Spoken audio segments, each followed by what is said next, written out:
Ibadah pagi hari ini dimulai dengan mengakui bahwa pertolongan kepada kita adalah dalam nama Tuhan yang menjadikan langit dan bumi. Turunlah kiranya atas kita sekalian anugerah dari Allah Bapa, Allah Putra, dan Allah Roh Kudus. Amin. Shalom, selamat pagi Bapak Ibu Guru dan juga teman-teman.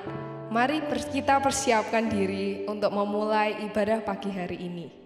Kita pujikan satu lagu, Hatiku Percaya.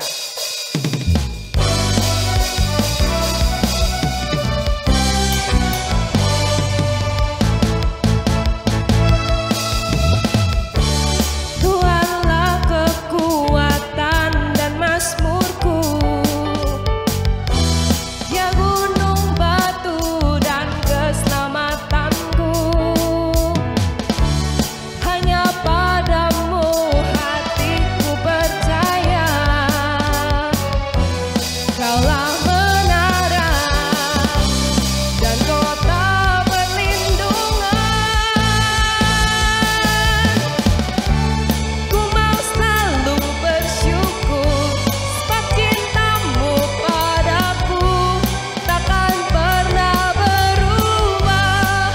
Hatiku percaya walau bumi bergoncang, gunung-gunung beranjak, namun kasih setiamu tak pergi dariku.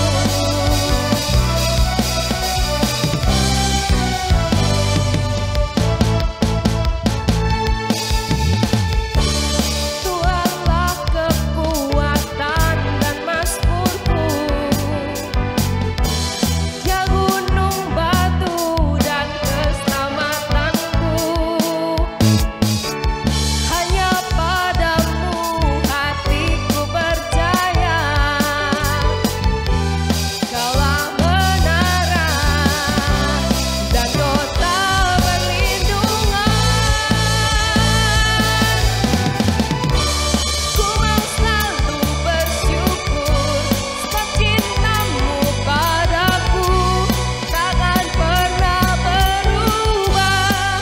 Hatiku percaya walau bumi bergoncang, gunung-gunung beranjak, namun kasih setiamu tak pergi dariku.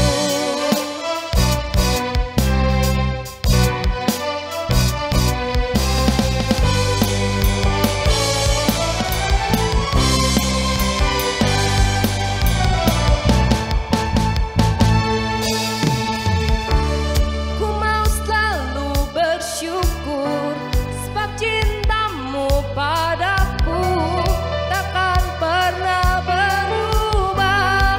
Hatiku percaya walau bumi bergoncang, gunung-gunung beranjak, namun kasih setiamu tak pergi dariku.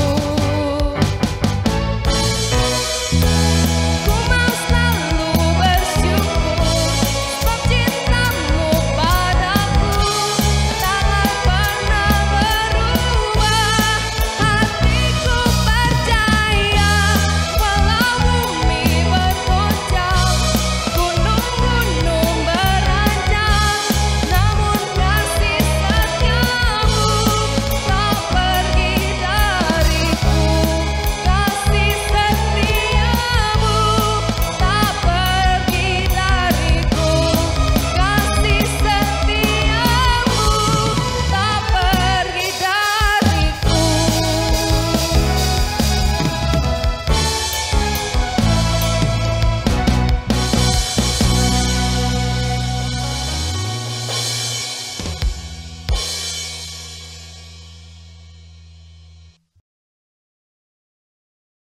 Mari saatnya kita persiapkan diri untuk mendengarkan firman Tuhan.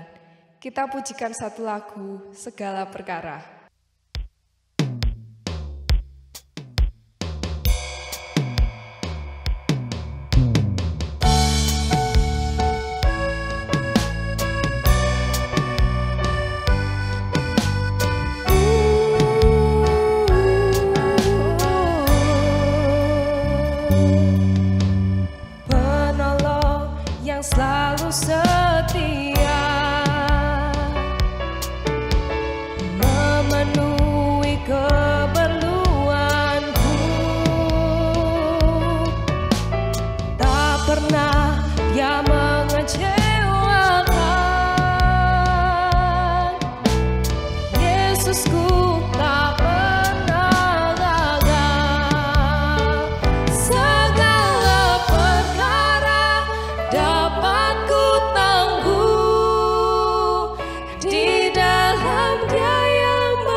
yang dikasihi oleh Tuhan, mari kita akan bersama-sama berdoa. Bapa di surga, kami mengucap syukur dan berterima kasih untuk hari baru yang Tuhan percayakan kepada kami. Pagi hari ini ya Tuhan, kami akan bersama-sama merenungkan firman-Mu. Tolonglah kami, bukakanlah pikiran kami dan hati kami, agar kami boleh mengerti. Di dalam nama Tuhan Yesus kami berdoa. Amin. Anak-anakku yang dikasihi oleh Tuhan, tema renungan kita hari ini adalah hidup yang transparan. Mari kita akan bersama-sama mencoba untuk mengingat. Teman-teman, kalau misalnya saya menyebutkan nama seseorang, kira-kira apa yang terlintas di kepala kalian? BTS, grup band, keren, cool, ganteng-ganteng, mungkin gitu ya. Kalau misalnya saya menyebutkan Billie Eilish, cantik, keren, suaranya bagus. Mobile Legends, maka yang ada di kepala kalian tidak mungkin tidak game, seru, kompetisi, bisa kenalan dengan banyak orang. Di luar negara kita pun bisa kita lakukan. Teman-temanku yang dikasihi oleh Tuhan, bagaimana kalau saya sebutkan Sakius? Apa yang ada di benak kalian? Mungkin ada di antara kita yang berpikir pendek, seorang pemungut cukai, botak mungkin, walaupun saya tidak yakin dia adalah orang yang botak. Teman-teman, mari saya mengajak setiap kita membuka Lukas 19 ayat 1 hingga ayat yang ke-10. Lukas 19 ayat 1 hingga ayat yang ke-10 berkata demikian. Yesus masuk ke kota Yeriko dan berjalan terus melintasi kota itu. Di situ ada seorang bernama Sakius, kepala pemungut cukai, dan ia seorang yang kaya. Ia berusaha untuk melihat orang apakah Yesus itu, tetapi ia tidak berhasil karena orang banyak, sebab badannya pendek. Maka berlarilah ia mendahului orang banyak lalu memanjat pohon ara untuk melihat Yesus yang akan lewat di situ. Ketika Yesus sampai di tempat itu, ia melihat ke atas dan berkata, Sakius, segeralah turun, sebab hari ini aku harus menumpang di rumahmu. Lalu Sakius segera turun dan menerima Yesus dengan sukacita. Tetapi semua orang yang melihat hal itu bersungut-sungut katanya, ia menumpang di rumah orang berdosa. Tetapi Sakius berdiri dan berkata kepada Tuhan, Tuhan, setengah dari milikku akan kuberikan kepada orang miskin, dan sekiranya ada sesuatu yang kuperas dari seseorang, akan kukembalikan 4 kali lipat. Kata Yesus kepadanya, hari ini telah terjadi keselamatan kepada orang ini, kepada rumah ini. Orang ini pun anak Abraham, sebab anak manusia datang untuk mencari dan menyelamatkan yang hilang. Anak-anakku yang dikasihi oleh Tuhan, kisah ini tidak asing buat kita, bukan? Sakius itu dikatakan dia orang yang pendek. Dia pekerjaannya seorang pemungut cukai, benar. Bukan hanya itu kawan, tapi dia itu termasuk di antara begitu nama Sakius disebutkan, orang sudah berpikir bahwa dia adalah kelompok pendosa, sampah masyarakat. Sebagai orang yang kaya, bukan hal aneh kalau Sakius itu memang sungguh-sungguh kaya karena pekerjaannya. Dia adalah seorang pemungut cukai. Dia bisa mengambil pajak lebih daripada yang seharusnya. Teman-teman, namun Alkitab mencatat bahwa dia adalah seorang Yahudi sejati. Jikalau dia adalah seorang Yahudi sejati, Dr. Lukas atau Injil Lukas mencatat bahwa dia adalah keturunan Abraham. Sakius sangat paham dengan semua peraturan-peraturan Taurat. Dia juga terdidik dengan ketat di dalam keluarganya tentang peraturan-peraturan yang berlaku di hukum Taurat. Apa yang boleh dan apa yang tidak boleh. Saya yakin teman-teman bahwa dia sangat paham juga dengan nilai-nilai kebenaran yang diajarkan kepadanya, termasuk dalam hal berlaku jujur atau tidak mencuri. Jika demikian, mengapa ia memilih pekerjaan menjadi seorang pemungut cukai? Bukankah itu pekerjaan yang hina bagi orang-orang Yahudi? Teman-teman, mengapa dia harus memilih pekerjaan sebagai pegawai Romawi, tangan kanan penjajah, bangsa yang menjajah negaranya sendiri, yang menjajah bangsanya sendiri? Teman-teman, Sakius memilih pekerjaan itu karena dia ingin kaya. Sakius mengambil keuntungan dari pekerjaannya, bahkan Alkitab mengatakan dia sanggup untuk memperkaya dirinya. Sungguh-sungguh pemungut cukai itu adalah profesi yang sangat dibenci banyak orang. Dipandang sebagai pengkhianat bangsa. Hanya karena dia cinta uang lebih atau telah menguasai hatinya. Teman-teman, Timotius di dalam pasalnya yang ke-6 ayat yang ke-10 berkata demikian. Karena akar segala kejahatan ialah cinta uang. Sebab oleh memburu uanglah beberapa orang telah menyimpang dari iman dan menyiksa diri dengan berbagai-bagai duka. Teman-teman, rasa cinta akan uang membuat Sakius mengabaikan peringatan-peringatan keluarganya. Karena rasa cinta kepada uang itu membuat dia pun dijauhi oleh sahabat-sahabatnya, teman-temannya. Saya percaya dia orang yang cukup baik sebelum dia menjadi pemungut cukai. Dia memiliki teman yang banyak, sahabat dia punya pasti. Tetapi karena pekerjaan itu yang dia pilih, yang dia putuskan, dia jalani, itu justru membuat teman-temannya pergi, teman-temannya berlalu. Teman-teman, Sakius berpikir, dengan uang ia akan dihormati. Dengan uang dia bisa menemukan sahabat-sahabat yang baru. Nggak masalah bagi dia kalau dia harus kehilangan sahabatnya, temannya, nggak apa-apa. Dia berpikir dia bisa menemukan yang baru. Sekalipun orang-orang yang satu suku dengan dia, satu rumpun sukunya membenci dia, bagi Sakius nggak apa-apa. Yang penting aku punya banyak uang, aku bisa bekerja dengan baik, aku bisa punya rumah yang bagus, aku bisa mendapatkan apa yang aku mau. Teman-teman, setiap berpikir mendapatkan keuntungan, hatinya merasa puas. Namun dari waktu ke waktu perasaan itu yang dia rasakan adalah kosong. Sebaliknya yang dia temui, yang dia dapati justru kesepian. Tidak punya teman, tidak punya sahabat, semua tidak ada.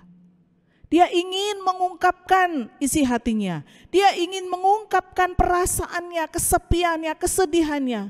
Nggak ada teman untuk curhat. Rumah megah, boleh dia dapat, boleh dia miliki, tapi sepi. Semua terasa sepi. Kenapa teman-teman? Karena cinta akan uang. Yang menarik teman-teman, ketika Tuhan Yesus bertemu dengan Sakius, kalau Alkitab ini dikatakan kan Sakius pendek, dia nggak bisa berbuat apa-apa, lalu dia itu, saya membayangkan ya, ini rombongan banyak, Tuhan Yesus ada di depan, lalu rombongan ini yang berbondong-bondong mengikuti Yesus, Sakius yang ada di belakang. Saya mikir kenapa sih dia kok nggak di depan? Teman-teman, saya percaya dia punya perasaan malu karena dia dibenci oleh banyak orang, maka dia berusaha untuk menyembunyikan dirinya dari banyak orang. Tetapi rasa penasaran di dalam dirinya nggak lebih kecil, justru lebih besar. Siapa itu Yesus? Orang yang sering-sering disebut namanya. Teman-teman, Sakius kemudian lari, dia mencari pohon yang membuat dia bisa dia panjat dan dia bisa melihat Yesus. Teman-teman, Sakyus berpikir waktu itu, nggak mungkin ada orang yang melihat dia. Karena semua orang rombongan banyak dan mengikut dia. Waktu mengikut dia dan dia dapati adalah nggak mungkin dia dilihat. Tapi setidaknya rasa penasaran dia yang katanya Yesus itu baik, Yesus itu menjadi sahabat semua orang. Dia pengen tahu, dia pengen kenal siapa dia. Teman-teman, justru Dr. Lukas mencatat Tuhan Yesus ketika melewati tempat itu, dia melihat Sakyus dan berkata, "Sakyus, segeralah turun, sebab hari ini aku harus menumpang di rumahmu." Teman-teman, singgah, bertamu, itu salah satu tradisi di Yahudi, bangsa Yahudi, itu melambangkan sebuah relasi yang baik, relasi persahabatan yang akrab. Tapi Sakyus nggak punya sahabat, Sakyus nggak punya teman, jangankan sahabat, teman aja nggak ada orang yang mau berteman sama dia. Bahkan mungkin sahabat yang dulu pun berusaha mati-matian untuk melupakan dia. Bapak Ibu serta anak-anakku yang dikasihi oleh Tuhan, ketika Yesus berkata, "Segeralah turun, aku akan singgah di rumahmu." Teman-teman, saya membayangkan itu ya, hati atau perasaan Sakyus itu jantungnya deg-degan. Wah, benar enggak ya? Kalau benar, wow, ada orang yang mau mengenal aku, ada orang yang mau singgah ke rumahku. Teman-teman, ketika Sakyus mendapati bahwa Tuhan Yesus mau singgah ke rumahnya, itu menjadi sebuah hal yang istimewa dalam hidupnya. Teman-teman, bagaimana respon Sakyus? Waktu dia dengar itu, hatinya senang luar biasa, tapi juga ragu-ragu. Respon orang banyak beda lagi. Hah? Masa dia mau menumpang, mau singgah di rumah orang berdosa? Katanya dia Tuhan, kenapa dia harus singgah di rumah orang berdosa? Tapi teman-teman, perasaan bahagia yang disampaikan, yang diungkapkan Sakyus bukan hanya berhenti dengan rasa kagum dan rasa senang. Rasa bahagia Sakyus itu ditunjukkan dengan satu tindakan, yaitu dia berkata kepada Tuhan Yesus, "Tuhan, setengah dari milikku akan kuberikan kepada orang miskin. Dan sekiranya ada orang yang kuperas dari seseorang, akan kukembalikan 4 kali lipat." Teman-teman, saya percaya bahwa Sakyus ini dia nggak main-main dengan ucapannya.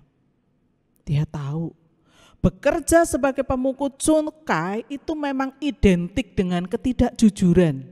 Kenapa? Kalau misalnya dia harusnya menagih pajak 1 juta kepada seseorang, dia bisa berkata, "Pajak Bapak Ibu seharga 2 juta, senilai 3 juta. Dia bisa tentukan nilainya. Kenapa? Karena yang sekian persennya itu diserahkan kepada pemerintah Romawi, selebihnya sebagian besar yang dia ambil adalah untuk keuntungan dirinya. Untuk apa, teman-teman? Itu keuntungannya sebagai seorang cukai. Semakin memperkaya diri, tapi dia semakin kehilangan teman dan makin banyak orang yang membencinya. Tetapi Yesus datang dan menemui dia, singgah di rumahnya. Teman-teman, berbicara tentang kejujuran, dunia Konfusius mengakui ada 3 level kejujuran. Dalam bahasa Mandarin, Li itu dikatakan nampak jujur. Jujur enggak? Jujur. Tapi nampak jujur. Kalau dari kelompok Konfusius ini mengakui bahwa kejujuran itu ada 3 level. Dan Li ini adalah level terendah. Kenapa? Karena saya jujur, karena saya dapat keuntungan. Ada keuntungan yang saya dapat, maka saya ya berani jujur. Yang kedua, I. yaitu satu tindakan kejujuran melakukan apa yang benar karena ingin diperlakukan yang sama dengan orang lain. Ini level yang kedua. Jadi kalau kamu jujur ya saya jujur, kalau kamu enggak jujur ya saya enggak jujur. Yang ketiga, jujur atas dasar ketulusan hati terhadap siapa saja. Teman-teman, ini adalah level yang tertinggi. Dikatakan bahwa di kalangan manapun dia akan menampilkan diri ya apa adanya. Mau kepada siapapun dia enggak akan menutup-nutupinya. Mau di mana saja dia berada, mau kebiasaannya sama, pengalamannya sama, latar belakangnya berbeda, semua mau sama mau berbeda, dia akan menampilkan dirinya yang sama. Namun teman-teman, berbeda dengan kejujuran dari sudut pandang iman Kristen. Kejujuran tidak ditentukan oleh level. Jujur tetap jujur. Kejujuran itu datang dari hati. Hati yang takut akan Tuhan. Teman-temanku yang dikasihi oleh Tuhan, Amsal pasalnya yang ke-14 ayat yang kedua berkata demikian. Siapa berjalan dengan jujur takut akan Tuhan.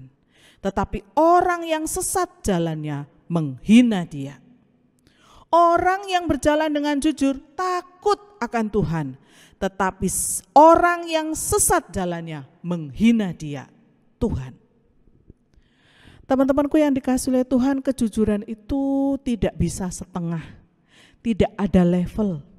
Jujur ya jujur, bohong ya bohong, menipu ya menipu. Sedikit bohong, ada yang kita tidak asing dengan kata bohong putih. Enggak ada dalam iman Kristen bohong putih. Kau menyimpan sebagian kebenaran, kau tetap tidak jujur. Teman-teman, kejujuran adalah kebenaran yang utuh. Kesesuaian antara hati dan tindakan. Sekali lagi, kejujuran adalah kebenaran yang utuh. Kesesuaian antara hati dan tindakan, tanpa topeng dan semuanya apa adanya.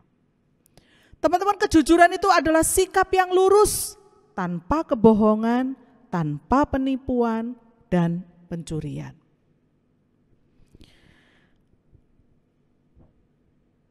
Bagaimana dengan kita? Beranikah kita hidup dalam kejujuran? Teman-teman, berani jujur berarti menampilkan hidup yang transparan. Berani jujur berarti menampilkan hidup yang transparan, apa adanya. Mazmur 119 ayat yang ke-112 berkata demikian. Telah kucondongkan hatiku untuk melakukan ketetapan-ketetapanmu untuk selama-lamanya sampai saat terakhir. Telah kucondongkan hatiku untuk melakukan ketetapan-ketetapanmu untuk selama-lamanya sampai saat terakhir. Teman-temanku yang dikasihi oleh Tuhan, kejujuran itu tidak bisa dilakukan. Oh, ketika saya masih muda nggak apa-apa lah nggak jujur ya. Nanti kalau saya udah tua, saya akan jujur. Enggak. Orang yang memang punya hati yang jujur, mau di usia berapapun, mau situasi apapun, dia akan jujur. Teman-teman, saya percaya bahwa masing-masing kita bergumul dengan karakter ini. Tapi ini firman Tuhan yang harus dan tetap menjadi sasaran kita, target hidup kita.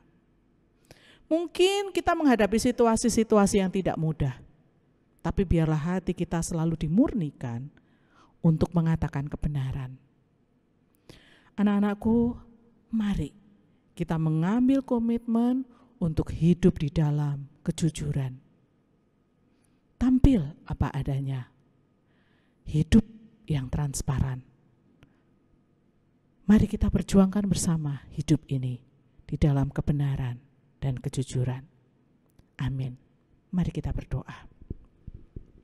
Syukur kepada Engkau ya Tuhan, Allah yang hidup, Allah yang memimpin, Allah yang menyertai hidup kami. Tuntun dan berkatilah ya Tuhan, agar hidup kami boleh senantiasa memuliakan Tuhan. Di dalam nama Tuhan Yesus, tolonglah kami untuk selalu berjuang di dalam kejujuran. Amin. Anak-anakku, kita akan akhiri ibadah kita hari ini. Saya undang semuanya untuk bangkit berdiri. Hingga purnanya ya Tuhan, kami akan menyerahkan hidup kami kepadamu. Anak-anakku yang dikasihi oleh Tuhan, terimalah berkat Tuhan. Tuhan memberkati engkau dan melindungi engkau. Tuhan menyinari engkau dengan wajah-Nya dan memberi engkau kasih karunia. Tuhan menghadapkan wajah-Nya kepadamu dan memberi engkau damai sejahtera. Mulai dari hari ini sampai Maranatha, Tuhan Yesus datang kedua kalinya. Amin. Selamat pagi, Tuhan memberkati.